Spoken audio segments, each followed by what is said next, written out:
Doctor भावना खुराना हूँ।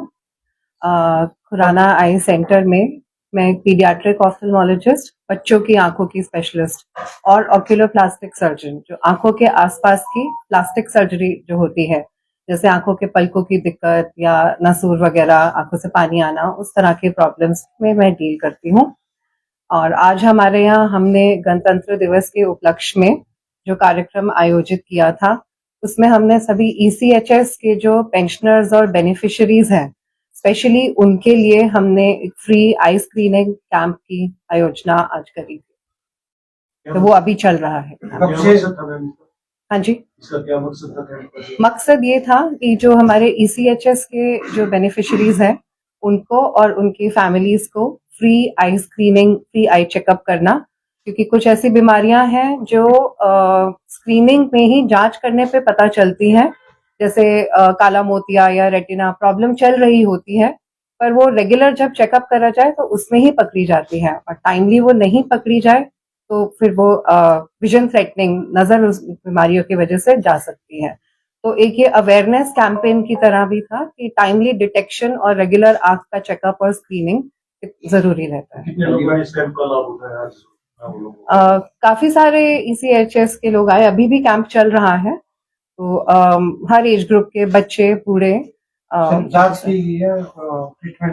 Treatment भी जहाँ जहाँ ट्रीटमेंट रिक्वायर्ड है, ट्रीटमेंट भी किया है दवाइयों के उससे, और जहाँ जहाँ सर्जरी रिक्वायर्ड है, सर्जरी की सलाह दी गई है कि किस तरह से यहाँ पे अत्याधुनिक सारे टेक्निक से हर तरह के आंख की सर्जरी करी जा सकती है। ज्यादा दिक्कत तो सफेद मोतिया की ही होती है, स्पेशली क्योंकि वो एज रिलेटेड है। एक उम्र के बाद 50-55 के बाद सफेद मोतिया अधिकतर शुरुआत हो जाती है। तो जो ECHS के पेंशनर्स हैं, स्पेशली उनमें सफेद मोतिया की ही जो दिक्कत है वो सबसे ज्यादा पाई गई है। तो पैनल की सुविधा है यहाँ, मशीन और पैनल की सुविधा, सारे पैनल्स की सुविधा है इधर।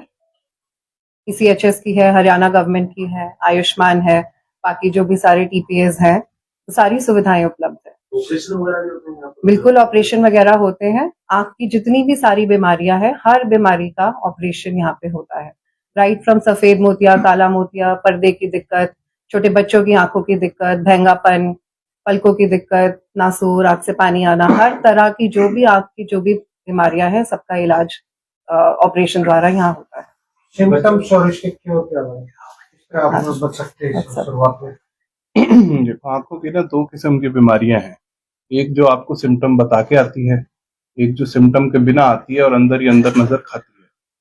आज के कैंप का और इस तरीके के अवसर जो आते हैं, उनका हम फायदा उठाते हैं कि अवेयरनेस कैंपेन जाए, और उसका पर्पज यही होता है कि जो बीमारियां बिना सिम्टम के आ रही हैं, उनको हम टाइमली पकड़ सके। इसके लिए हम भी करते हैं, सरकार भी अपनी तरफ से कोशिश करती है, रेडियो में भी आता है, न्यूज़पेपर में भी आता है, लेकिन ये बार बार रीइंफोर्स करना पड़ता है लोगों को, क्योंकि जनरली हमारी पॉपुलेशन में जनरल आई चेकअप का कॉन्सेप्ट या जनरल चेकअप का कॉन्सेप्ट बहुत ज्यादा नहीं है। लोग तभी घर से निकलते हैं, डॉक्टर को दिखाते हैं जब आंख में कुछ तकलीफ हो, लेकिन अधिकतर भयंकर बीमारियां जो है वो बिना बताए आ जाती हैं। वो जब तकलीफ आपको बता रही है, तब तक तो वो एंड स्टेज पे पहुंच गई। तो हमारा जो मेन इसका मकसद था वो यही था कि भाई ऐसे लोगों को हम टाइमली पकड़ सकें, और अगर उन्हें कुछ है तो एक ट्रीटमेंट के शेड्यूल पे डाल सकें, क्योंकि अक्सर इस तरह की बीमारियां लंबी चलती हैं, ना एक टाइम का ट्रीटमेंट है, ना एक टाइम का चेकअप है। ये तो लंबी प्रक्रिया है, जैसे BP, शुगर किसी के शरीर में चल रही है, इसी तरह बहुत बीमारियां जो बिना बताए आ जाती हैं। तो किसी का कोई लक्षण ऐसा बता दीजिए दर्शक देखें। छोटे बच्चों को चश्मे लग जाते हैं। हाँ, बच्चों को जो चश्मे लगते हैं ना, उसका सबसे बड़ा दोषी आज की डेट में उनके माता पिता हैं, जो उनको मोबाइल दे देते हैं खाना खिलाने। इस काम से बिल्कुल बचना चाहिए। अगर आपका बच्चा को मतलब आप मोबाइल की बजाय आप TV दिखा लो, ये बहुत बड़ा उस पर एहसान हो जाएगा। बच्चे पे बड़े होते होते तक चश्मा नहीं लगेगा, मोबाइल से तो बिल्कुल ही दूर रहना है। दूसरा, बच्चे को अगर महंगापन आ रहा है तो इस तरीके का मिथक है हमारे समाज में कि बड़े होकर ठीक कराएंगे, ये बिल्कुल गलत बात है। अगर महंगापन है और खासकर सिर्फ एक ही आंख में महंगापन है, तो वो ज्यादा खतरनाक है दोनों में होने से। उसको तो बिल्कुल जितना छोटा हो उतने समय पे दिखाओ, ताकि नजर उसकी बचाई जा सके। बड़े होने के बाद वो नजर वापस आती ही नहीं है। तो संभव है इलाज उसका? बिल्कुल संभव है। समय पे दिखाया जाए तो ऑलमोस्ट हर बीमारी का इलाज हाँ, डिपेंड करता है। अगर वो चश्मे के कारण आ रहा है तो चश्मा या सर्जरी, दोनों में से कुछ है, या कभी कभी दोनों। मैम मेरा सवाल आपसे है कि रोहतक शहर के अंदर अनेकों आई सेंटर है। खुराना आई सेंटर अपने आप को उनमें से एक मानता है या फिर अलग मानता है किसी विशेष उपलब्धि के साथ? खुराना आई सेंटर में कोई भी ऐसी आंख की प्रॉब्लम नहीं है जिसका इलाज संभव नहीं है। सारी जो भी आंख की दिक्कत हो सकती है, हर इलाज, हर बीमारी का इन्वेस्टिगेशन और ट्रीटमेंट अवेलेबल है। तो कोई भी ऐसी चीज नहीं है जिसके लिए हमें पेशेंट को बोलना पड़े कि ये हम यहाँ नहीं कर सकते। छोटे 6 महीने के बच्चे का भी यहाँ पे ऑपरेशन अगर रिक्वायर्ड हो पॉसिबल है।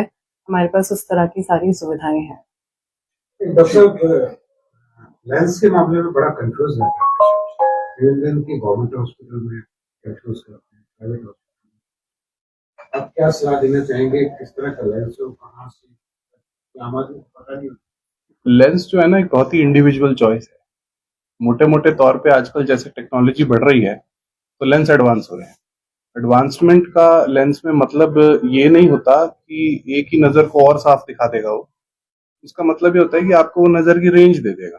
पहले के समय में जो लेंस आता था, जैसे आपके पास कैमराज हैं, उसको फोकस डालना पड़ता है। तो आजकल के जो एडवांस लेंस है वो एक से ज्यादा फोकस के साथ आते हैं, दूर से लेके पास तक। आपको जानकारी होगी, पहले के जमाने में जब ऑपरेशन होता था तो दूर की नजर साफ आ गई तो पास के लिए चश्मा लग रहा है, पास की साफ आ गई तो दूर के लिए चश्मा लग रहा है। वो लिमिटेशन यही था कि लेंस में फोकस इतना नहीं था कि सारी चीज एक साथ दिखाई। जैसे जैसे समय बढ़ रहा है, लेंस इस तरीके के आ रहे हैं कि एक ही साथ सारा फोकस आता है।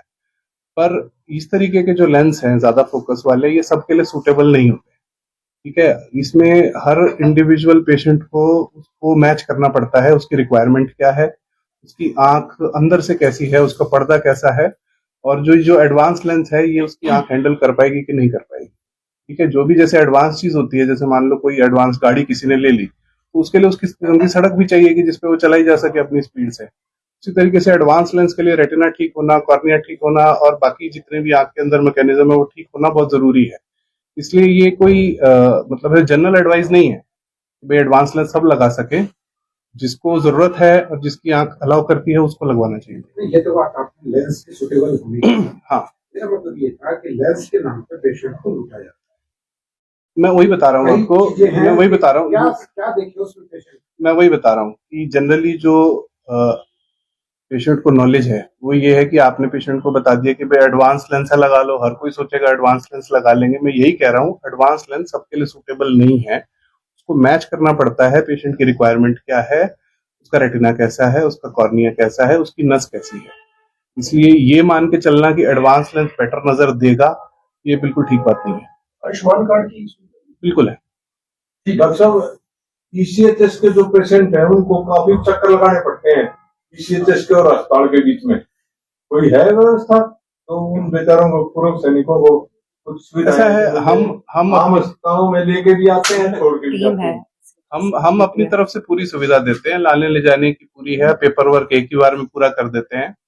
क्योंकि ये बेनिफिशरीज हैं तो ये सरकार की तरफ से प्रक्रिया है। सरकार कोशिश कर रही है, हर चीज में डिजिटाइजेशन ला रही है। पहले के मुकाबले में काफी सुधार आया है, उम्मीद है जल्दी जल्दी और सुधार आ जाएगा, एक ही बार में काम हो जाएगा। ईसीएचएस के मरीजों को के लिए डेडिकेटेड हमारे पास स्टाफ है जो उनको सारे हेल्प करता है, उनके पेपर वर्क वगैरह।